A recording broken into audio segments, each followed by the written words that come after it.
Bonjour à tous. Le 22 mars dernier, Zana Agalakova, journaliste soutenue par Reporters sans frontières, démissionne de la chaîne russe Perviv Canal. Elle était pourtant vedette de cette télévision la plus regardée du pays. Elle déclare « J'ai démissionné à cause de la guerre en Ukraine. Les Russes sont zombifiés par la propagande qui ne voit qu'un point de vue de l'histoire, celui du Kremlin. On a dû ne chercher que des nouvelles négatives sur les États-Unis. Il n'était pas question pour moi de continuer d'appeler ce qui se passe en Ukraine une opération pacifique. Ça s'appelle en réalité une guerre.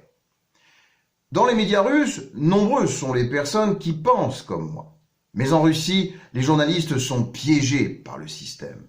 Et puis, elle rajoute, étonnamment pour finir, oui, nous savons qui est coupable de cette situation, mais l'Occident a aussi sa part de responsabilité. Sans précision. Que fallait-il comprendre par là ? Le 23 mars, Volodymyr Zelensky, le président ukrainien, devant le Parlement français, exhorte.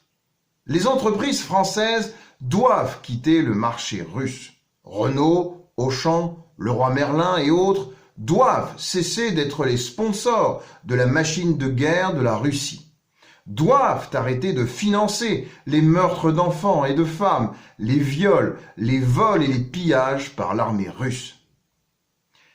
Igor Zovka, le chef adjoint de cabinet du président Zelensky, rappellera bien sûr que toutes les entreprises européennes sont visées de la même manière et pas uniquement les entreprises françaises. Et Zelensky d'insister par une phrase hautement morale qui restera sans doute dans les esprits, je cite, « Toutes les entreprises doivent se rappeler une fois pour toutes que les valeurs valent plus que des bénéfices. Que les valeurs valent plus que des bénéfices. En particulier, les bénéfices de sang. Pour que personne ne doive plus jamais supplier pour mourir. Supplier pour mourir.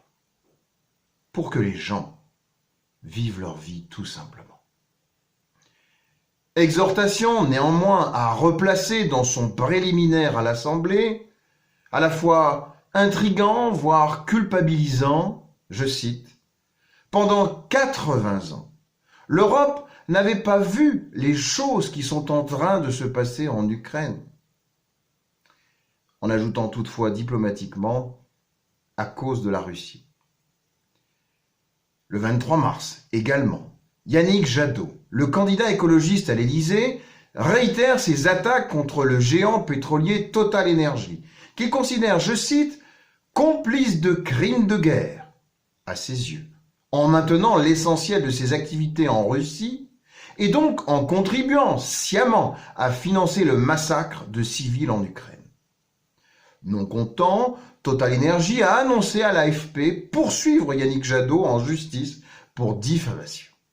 Pour autant, il est un fait que le groupe n'a annoncé que l'arrêt de l'achat du pétrole à la Russie, et encore uniquement avant la fin de l'année. Pour le reste, rien ne changerait, en particulier l'achat du gaz russe. Or, c'est plus de 700 millions de dollars, en effet, que la Russie reçoit chaque jour, ou presque, des pays de l'Union européenne, mais également du Royaume-Uni et des États-Unis pour leur fourniture de pétrole, de gaz, d'aluminium, de charbon, de nickel, de titane et j'en passe. Vladimir Poutine a alors tout loisir d'entretenir sa guerre en Ukraine malgré les lourdes sanctions économiques au plan international, dont les effets se font sensiblement sentir, il est vrai. Faut-il comprendre donc par ces trois témoignages que l'Europe aurait pactisé en quelque sorte avec le diable et que l'Ukraine en paierait aujourd'hui le prix? Nous avons déterré l'écrit d'un homme particulièrement visionnaire qui dès 2011 savait et nous avait même prévenu. Mais nous n'avions à l'époque rien fait. Relayons ici sa parole in extenso pour en tirer cette fois-ci, espérons-le, toutes les conséquences. Je cite. En août 2008, quand les chars russes ont franchi une frontière internationale, l'Europe tout entière, et surtout les anciens satellites de l'Union soviétique, a été parcourue d'un frisson de terreur. Quelques semaines auparavant, la Russie avait répondu à l'annonce d'un plan de défense antimissile américain, en menaçant la Pologne et la République tchèque d'une riposte militaro-technique et de frappes nucléaires ciblées. En janvier 2009, elle a coupé l'approvisionnement en gaz naturel de centaines de milliers de personnes dans la moitié des pays européens. Au vu de ces événements, la question soulevée dans le titre de cet article se pose-t-elle encore? À savoir, la Russie et l'Europe sont-ils des partenaires? Un partenaire se définit habituellement comme quelqu'un qui entretient, sinon une amitié ou une affinité, du moins des intérêts communs. Quelqu'un qui nous accompagne dans nos réussites et nos épreuves. Or, depuis maintenant plus de 10 ans, et nous sommes en 2011, le régime de Poutine adopte vis-à-vis de l'Europe et du monde occidental une position franchement antagoniste. La seule différence est que les armes les plus efficaces dont dispose le Kremlin ne sont plus les chars, ce sont les banques. Mieux que les plus redoutables armées du XXe siècle, les capitaux en provenance de Russie sont en train de conquérir l'Europe. En effet, depuis 10 ans, la plupart des dirigeants européens s'empressent de faire des affaires avec la Russie, tout en condamnant à mi-voix le démantèlement des institutions démocratiques par Poutine et son déni des droits de l'homme. Certains, moins hypocrites, rendent hommage à un Poutine fort et populaire, dans l'espoir d'obtenir des contrats plus avantageux. Ce pacte faustien profite à quelques privilégiés, tant européens que russes, qui tolèrent que Poutine transforme peu à peu la Russie en un État policier. Poutine a plusieurs raisons de se réjouir des soulèvements qui agitent, à l'époque, le monde arabe. Le Kremlin a en effet toujours intérêt à voir augmenter le prix du pétrole. À défaut d'une attaque militaire israélienne contre l'Iran qui propulserait le baril de pétrole à 200 $, la Russie espère que cette révolution aboutira au même résultat. Malgré l'abstention de la Russie lors du vote au Conseil de sécurité de l'ONU sur la résolution autorisant le recours à l'intervention militaire en Libye, la classe dirigeante russe se frotte les mains. Le Kremlin se félicite par ailleurs de la mollesse de la réaction occidentale face à l'envoi de troupes saoudiennes pour mater la révolte à Bahreïn. Le secrétaire américain à la Défense, Robert Gates, venait de rencontrer la famille royale de Bahreïn quand des manifestants sans armes ont été pris pour cible. Les États-Unis ont fini par condamner la violence et ont invité l'une et l'autre partie à faire preuve de modération, réprimandant ainsi à la fois le marteau et le clou. Le Parlement européen, quant à lui, a condamné la répression des manifestants en formulant une résolution non législative qui ne prévoit aucune sanction.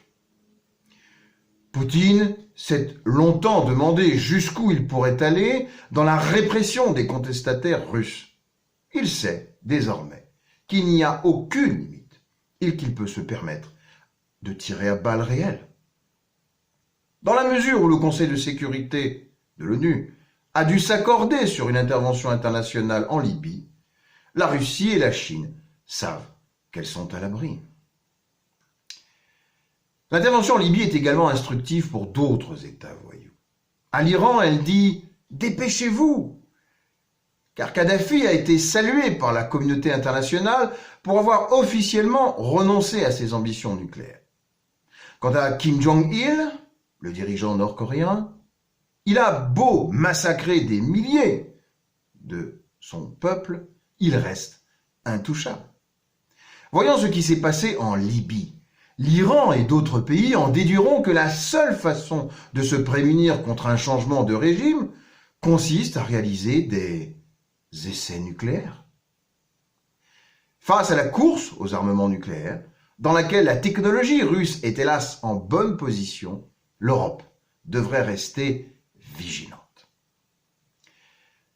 Dans la taupe Tinker, Tailor, Soldier, Spy, célèbre roman d'espionnage de John le Carré, George Smiley résume ainsi les échanges avec le KGB. Je cite. « Le seul problème qui se pose, c'est quand on s'aperçoit que vous avez transmis à Polyakov les joyaux de la couronne et qu'en échange, vous n'avez eu des Russes que des brouilles. En Occident, les joyaux de la couronne sont la démocratie, les droits de l'homme et la transparence. Or, l'Europe est en train de brader ces valeurs jadis sacrées en échange des broutilles que sont le pétrole, le gaz, l'industrie automobile et les équipes de foot. Les pragmatistes objecteront que le pétrole et le gaz ne sont pas des broutilles. Ils feront aussi valoir que la coopération économique est le meilleur moyen d'améliorer le niveau de vie des Russes et à terme leur régime politique. Cet argument ne sert qu'à justifier notre lâcheté face à un tyran. Le Kremlin a montré qu'il n'hésiterait pas à faire mourir des gens de froid à cause d'un différend contractuel. Mais la Russie a quand même besoin des consommateurs européens, tout autant que l'Europe a besoin de pétrole et de gaz. Les pipelines sont là et ils ne peuvent être réorientés. La Chine a négocié des contrats très favorables pour acquérir de l'énergie russe à bas prix. Il n'est donc pas aussi lucratif pour la Russie d'exporter en Chine qu'en Europe. Poutine et sa clique savent qu'ils doivent se dépêcher de s'en mettre plein les poches. Et ils ne sont pas prêts à compromettre leur précieuse source de revenus. Ils ne risquent d'ailleurs pas grand-chose dans la mesure où les dirigeants européens cèdent à leurs moindres caprices. Quant à l'argument de l'engagement économique, il devrait laisser un goût amer à quiconque se soucie de promouvoir les droits humains. Les élites russes ont largement profité de la flambée des prix du pétrole et de la consolidation de l'industrie aux mains des partisans de Poutine. La manne de l'énergie a permis au Kremlin de distribuer juste assez d'argent en retraite et en allocation pour empêcher le peuple de descendre dans la rue. Le renforcement d'ailleurs des forces de sécurité a été l'autre principal bénéficiaire du budget de l'État. La politique de l'engagement économique a eu l'effet contraire de celui qu'attendaient ses apologues. La Russie a exporté la corruption vers ses partenaires.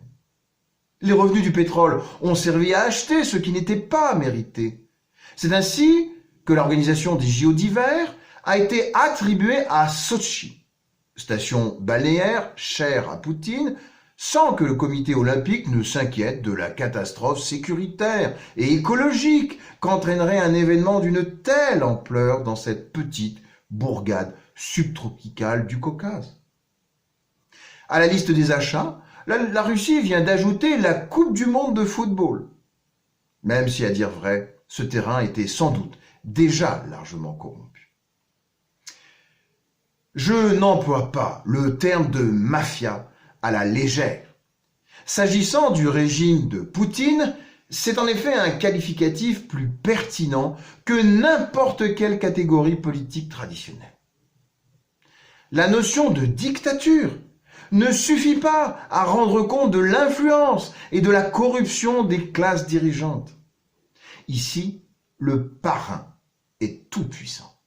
La fidélité au parrain passe avant tout. L'argent est la seule chose qui compte. Le parrain est en mesure de protéger ses clients, de négocier avec les autorités et de veiller à ce que l'argent rentre. L'Europe et l'Amérique, seules instances capables de faire obstacle à la mafia, sont à la botte du parrain. Et tant que l'argent rentre, cette situation n'est pas prête de changer. Les politologues occidentaux qui font appel à la criminologie pour analyser l'équilibre des pouvoirs entre Medvedev et Poutine ne nous apprennent pas grand-chose. Au fond, quel que soit le nom apposé sur la porte des bureaux, les politiques n'ont pas changé. L'accession de Medvedev à la présidence n'a amené aucun signe de libéralisation tant attendue. Le dernier clou dans le cercueil du mythe de la libéralisation a été enfoncé par le marteau d'un juge moscovite en décembre dernier, à l'issue du second procès de Mikhail Khodorkovsky. Le PDG de Yukos vient de passer 8 ans de prison pour avoir osé défier le parrain. Et il y restera tant que Poutine sera au pouvoir. Ce deuxième procès est encore plus ridicule que le premier. Dans les couloirs de la Maison-Blanche et de la chancellerie allemande d'ailleurs, on considère le verdict comme un test du degré de justice en Russie. Ce test a confirmé que l'Europe était prête à avaler avec un sourire tout ce que le Kremlin voulait bien lui servir. Khodorkovsky, d'abord accusé d'évasion fiscale, vient d'être reconnu coupable de vol de pétrole. Obama, Merkel et d'autres ont marmonné quelques mots de réprobation en laissant entendre que le verdict était sans doute motivé par des raisons politiques. Mais comment reprocher à un train de suivre ses rails? En janvier, d'autres opposants au régime, dont l'ancien vice-premier ministre de Yeltsin, Boris Nemtsov, sur lequel, rappelez-vous, nous avons beaucoup insisté dans notre précédente vidéo que nous invitons à revoir. Eh bien, ces autres opposants ont été emprisonnés pour avoir manifesté en faveur de la liberté de rassemblement à l'initiative du mouvement Stratégie 31, qui appelait les citoyens à se rassembler chaque 31 du mois pour protester contre le déni de leurs droits constitutionnels. En Grande-Bretagne, seul pays européen à avoir fait preuve d'un peu de cran, le nouveau gouvernement conservateur semble pressé de tourner la page. Le premier cas de terrorisme nucléaire international, l'empoisonnement du Britannique Alexander Litvinenko au polonium-210 radioactif en novembre 2006, a jeté un froid entre la Grande-Bretagne et la Russie, qui s'est empressé de donner l'asile au principal suspect.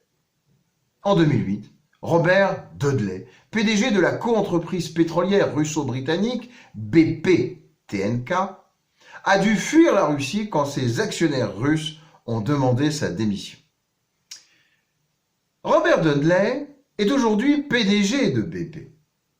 Quelques semaines après le verdict dans l'affaire Khodorkovsky, Dudley, entouré de représentants du nouveau gouvernement britannique, a fièrement annoncé un échange d'actions et un contrat d'exploration arctique avec Rosneft. Et Rosneft n'est autre que l'entreprise nationale russe qui a bénéficié de la réquisition illégale et du pillage de Yukos après l'emprisonnement de Khodorkovsky. BP ne serait-il pas ici coupable de recel? BP voulait peut-être se rapprocher du Kremlin pour se consoler de ses déboires outre-Atlantique, où l'ancien PDG Tony Hayward a été mis au pilori pour la marée noire en Louisiane. Les Américains surveillent de près le contrat BP-Rosneft et Ed Markey, du Congrès américain, a même surnommé BP Bolchoï Petroleum. Pendant ce temps, Gazprom et Shell viennent d'annoncer leur alliance pour l'exploration de gisements. Sans doute, David Cameron reviendra-t-il de Moscou en se frottant les mains. Ainsi, faut-il considérer l'Europe et la Russie comme des partenaires? Le Kremlin impose ses conditions et ne tolère aucune discussion. De temps à autre, il fait quelques concessions pour sauver les apparences, en organisant des élections ou en annonçant l'ouverture d'enquêtes sur les dizaines de meurtres et d'agressions dont sont victimes les journalistes et les opposants politiques.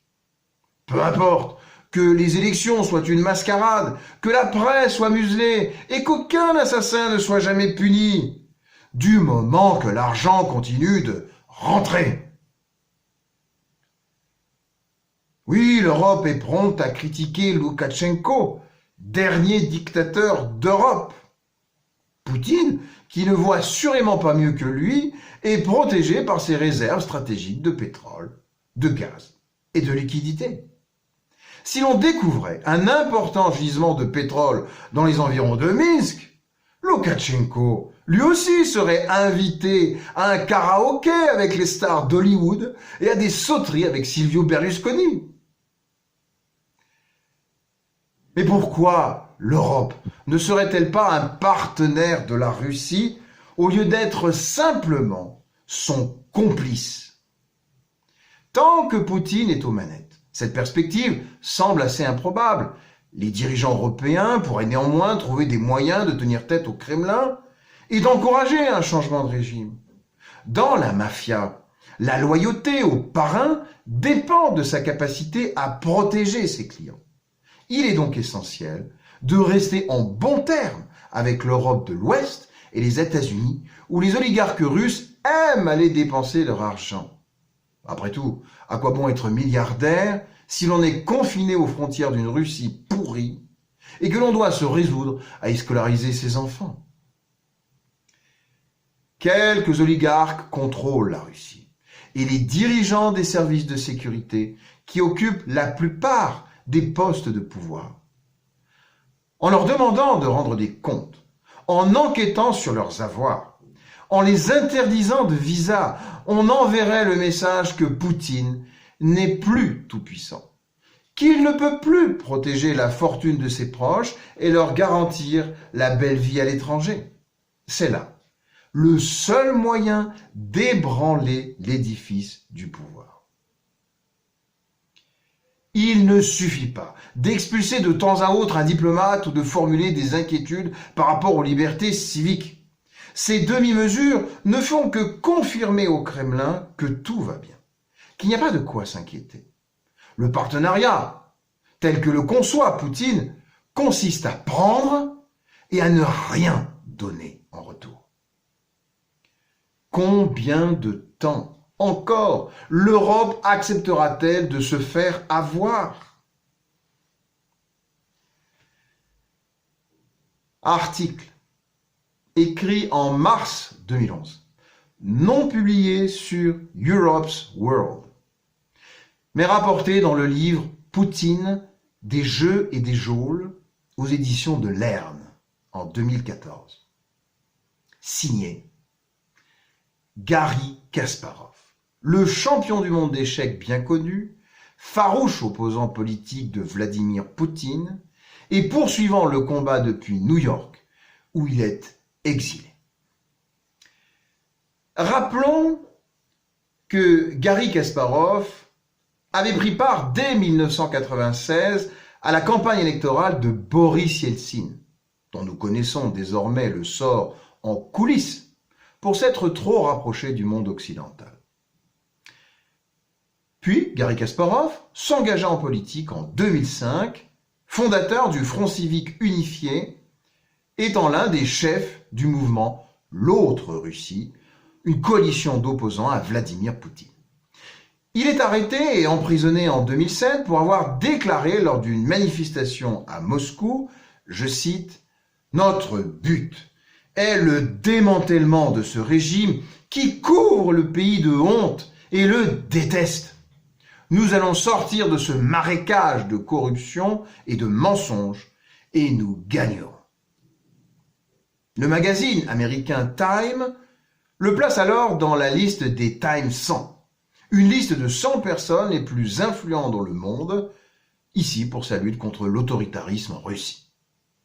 La journaliste Hélène Richard remarque que Garry Kasparov, je cite, a longtemps bénéficié de l'aura d'opposant numéro 1 à Poutine dans la presse occidentale, en dépit d'une audience microscopique en Russie.